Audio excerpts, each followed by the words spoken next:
Yayasan Rumah Pulih Jiwa yang berdomisili di Kecamatan Ciranjang, Cianjur, Jawa Barat adalah sebuah lembaga sosial yang selama ini peduli dengan persoalan kemanusiaan, khususnya penanganan ODGJ atau orang dengan gangguan jiwa. Seperti apa kiprah mereka yang terlibat di dalamnya? Berikut kita ikuti kisah inspiratifnya. Keberadaan lembaga sosial bernama Yayasan Rumah Pulih Jiwa yang beralamat di Kampung Pasir Gudang RT 001 RW 007 Desa Cibiuk, Kecamatan Ciranjang, Kabupaten Cianjur, berdiri berdasarkan legalitas yang dimiliki sejak 4 bulan lalu. Namun orang-orang yang terlibat di dalamnya sudah sejak 4 tahun lalu melakukan kegiatan sosial dengan misi memanusiakan manusia yang ditinggalkan manusia. Ketika kita berkunjung ke tempat tersebut, mungkin kita akan merasakan keanehan yang luar biasa karena berbeda dengan lingkungan rumah pada umumnya. Di sini akan kita dapati saudara-saudara kita yang belum beruntung. Mereka yang kita temui sedang mengidap sakit atau kita kenal ODGJ, orang dengan gangguan jiwa. Mereka hidup sebatang kara karena diasingkan dari keluarga, bahkan jauh dari masyarakat. Tak jarang di tempat terasing dan jauh dari keramaian, dalam keadaan dipasung oleh keluarga dengan alasan selalu ngamuk dan meresahkan masyarakat. Dalam keadaan seperti itu pun tak jarang kehadiran orang-orang yang tidak bertanggung jawab tega-teganya mencabuli ODGJ yang sudah tidak berdaya tersebut. Namun kini kehadiran Yayasan Rumah Pulih Jiwa beserta para milenial peduli hingga relawan dari masyarakat kini menjadi pelindung bagi mereka.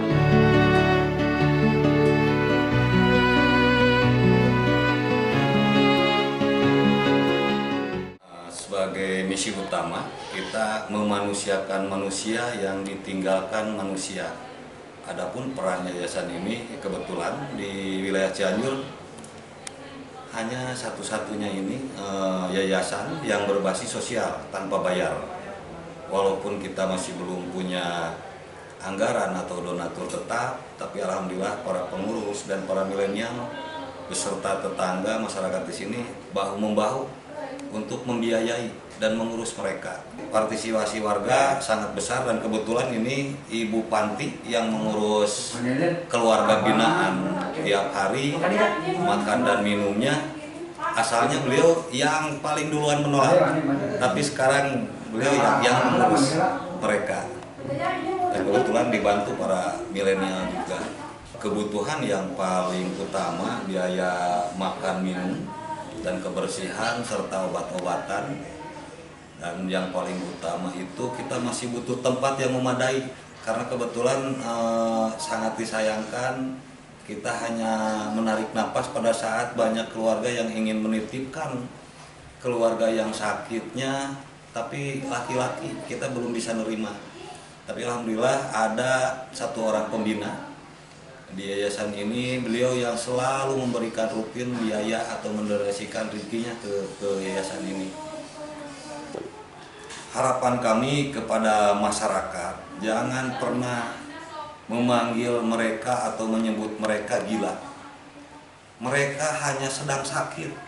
Yang gila itu koruptor, yang gila itu pemakai narkoba, yang memakan bukan orang haknya. Mereka dapat apa dari pemerintah? Enggak ada. Jadi tolong jangan menyebut mereka gila. Mereka hanya sedang sakit. Itu satu. Kedua, permohonan mudah-mudahan dari pemerintah daerah Cianjur, provinsi ataupun pusat, bantu kami, bantu mereka, karena ini kalau dibiarkan bisa menjadi tragedi kemanusiaan. Terbayang satu orang punya penyakit jiwa, beberapa orang akan terkena dampaknya. Orang tuanya, tetangganya tidak bisa bekerja dengan normal, tidak bisa hidup dengan normal. Awalnya saya menolak, saya takut warga sekitar sini, terutama saya yang paling terdekat, takut bising, takut berisik, takut ngamuk, takut segala macam di benak saya ada.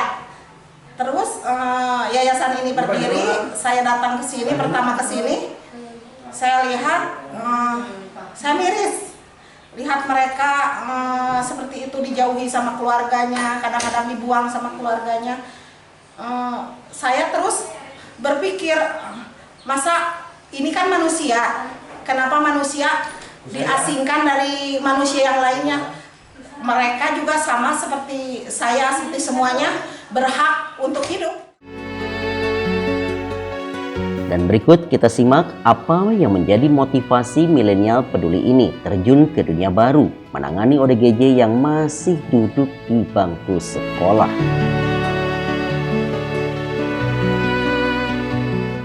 Saya mulai bergabung di Yayasan Rumah Pulih Jiwa sudah 4 bulan dan saya termotivasi kepada mereka karena saya peduli. Karena cita-cita kami ingin memanusiakan manusia yang ditinggalkan manusia. Dan ini adalah sekelumit pengalaman atau pemaparan salah satu relawan di lapangan. Membakar masjid dan 2 rumah, hingga akhirnya keluarga dan warganya memasung beliau dalam kotak kayu 1 meter.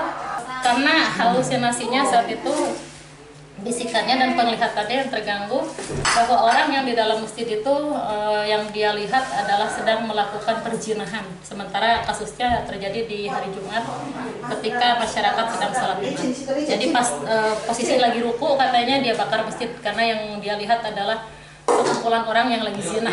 Makanya dia bakar. Itu penuturan dari warga setempat. Duduk melingkar. Tapi enggak kena pidana ya itu ya? Enggak, karena kategori orang dengan gangguan jiwa. ODGJ. Ya, orang dengan gangguan jiwa. Jadi alhamdulillah, walaupun memang pada saat itu sempat katanya masyarakat sempat melaporkan dan memang pihak kepolisian juga bertindak saat itu katanya. Kita nggak tahu sih, cuma itu hanya kabar dari warga dan keluarga. Karena kita saat itu hanya membongkar dan membawanya ke rumah sakit pengobatannya. Dan ini kasusnya ini pasung turun 1 meter ke 1,5 meter.